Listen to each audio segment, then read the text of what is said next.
Junto a Alberto, pero desde Neuquén, en Argentina, está Tadeo Castiglione. Tadeo es analista político, también analista internacional. Es experto en relaciones internacionales, al igual que Alberto García Watson, experto en relaciones políticas y relaciones internacionales. ¿Qué podría estar ocurriendo si no se acata esto? Porque, a ver, pues esto, en efecto, entendiendo el derecho internacional, a ver, las sentencias de la Corte Penal Internacional son vinculantes, pero dejan esta vinculación al mantenimiento de la justicia de cada uno de los 124 Estados miembros, es decir, acatando la orden de la Corte Penal Internacional y valiéndose de su jurisdicción nacional después de haber sido partícipes de ese entendimiento del Estatuto de Roma y la suscripción a la Corte Penal Internacional, pues deberían actuar. Pero entonces acá hay plan B, hay plan B para la Corte por si no actúa ningún Estado, y es remitir eso al Consejo de Seguridad de Naciones Unidas. Y caemos a lo mismo, señores. Bien, claramente estamos ante una trampa que representa el modelo actual de el sistema basado en reglas occidentales. Si no se cumple de un lado, entra por el otro lado y al final terminamos dando vuelta en el mismo círculo sin ninguna respuesta real para frenar estos acontecimientos y para que se haga justicia. Estábamos diciendo que sin justicia no hay ninguna chance de paz. Lo que pedía el líder supremo, el Ayatollah Sayed Ali Khamenei, en alguna u otra manera era un nuevo juicio de Nuremberg. Por eso hablaba de una pena capital para aquellos responsables de genocidio, los cuales han sido transmitidos y ya no quedan dudas de las responsabilidades. Nos hemos cansado de transmitirlo a lo largo de todo este año, lamentablemente, pero también de escuchar los discursos totalmente supremacistas, totalmente que no dejan ninguna duda de todos los crímenes que se han cometido, que se continúan cometiendo hasta el día de hoy y hasta estas horas por el régimen sionista. Entonces, a tu pregunta, si no funciona esto, ¿hacia dónde vamos? Pues bueno, creo que también fue la respuesta del Ayatollah de seguir fortaleciendo el eje de la resistencia y seguir con una guerra de desgaste y con un conflicto a larga escala hasta que se haga justicia de alguna u otra manera y se entienda la necesidad de frenar este conflicto y de que los autores de crímenes sean juzgados. Recién mencionábamos el caso del Tribunal para la ex Yugoslavia y bueno, acá entra la hipocresía clásica de Occidente. Cuando los tribunales juzgan a su favor, pues todo ok, pero cuando los tribunales tocan los intereses occidentales, ahí cuando se pone en duda todo el funcionamiento legal y de la legislación internacional. Bueno, este doble paradigma clásico ya nos tiene hartados y cansados, pero más aún nos tiene con una gran pena por lo que sucede, porque estamos viendo crímenes contra la humanidad, crímenes de guerra,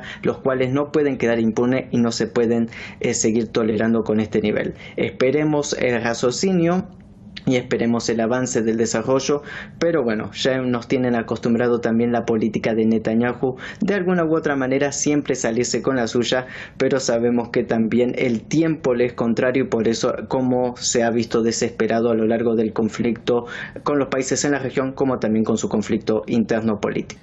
Estamos, no sé, pregunto, Tadeo, ¿estamos asistiendo al desmoronamiento de Israel? Porque, a ver, el frente de guerra lo tiene complicado con todo el eje de resistencia en la región. El frente político va de la mano con el aislamiento político y diplomático del que está siendo objeto.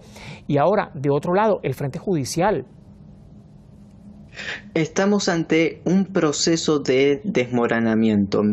Como todo proceso lleva su tiempo y lleva una descomposición sistemática. Como bien mencionabas, tiene problemas por todos los sectores, por lo cual estamos delante de este mismo descomposición total. Pero si algo sí podemos afirmar es que lo que se ha perdido es la total legitimidad del Estado de Israel.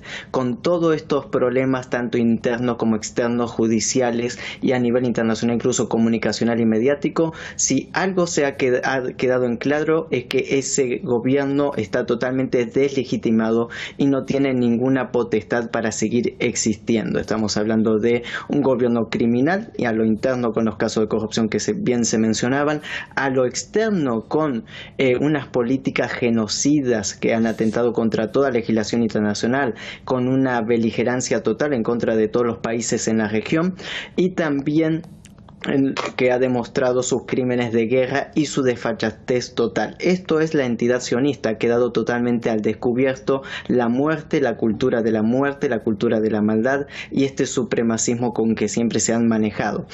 Por lo cual, desde el punto de vista que lo podemos analizar, es que si algo ha demostrado a lo largo de este tiempo, es que se le ha caído esa máscara, ese maquillaje con que tanto pintaban a la entidad sionista como la única democracia en Asia Occidental, como el país industrial que significaba. Y bueno, todo este conflicto ha demostrado que no es una democracia, es un estado autoritario que no permite elecciones libres en estos momentos, porque lógicamente caería el gobierno de Netanyahu, que tampoco significa una gran potencia económico-industrial, porque vive a base de préstamo y dinero que se envía de manera continua a Occidente para seguir manteniendo este régimen de la guerra, este régimen de la maldad. Con todo esto estamos viendo la descomposición del Estado y a la vez podemos afirmar que ha quedado totalmente delegitimado todo lo que significa la entidad sionista. Claro, pero valiendo para Tadeo, también especialista en asuntos y relaciones internacionales. Bueno, claramente las autoridades europeas o mundiales que no acepten la resolución de la CPI están siendo cómplices de los crímenes que lleva a cabo el régimen de Netanyahu en la Franja de Gaza y contra el pueblo palestino y ahora contra el pueblo del Líbano abiertamente. Entonces vemos que esta llamada Macron lo dejaría nada más que siendo cómplice de estos crímenes. Y además yo quiero recalcar el lobby sionista a nivel internacional, que lo que hace es presionar a todos los niveles de cualquier gobierno del mundo para que se mantengan o a favor de la entidad o neutrales, y esto se ha visto que sigue siendo un brazo fuerte incluso en las elecciones de Estados Unidos, que tenían dos candidatos, los únicos dos candidatos a las elecciones respondían a sus intereses. Y bueno, volvemos a repetir la historia, la presión del lobby sionista y el poder económico y financiero que hay detrás es sumamente increíble. Bueno, vamos a hacer la última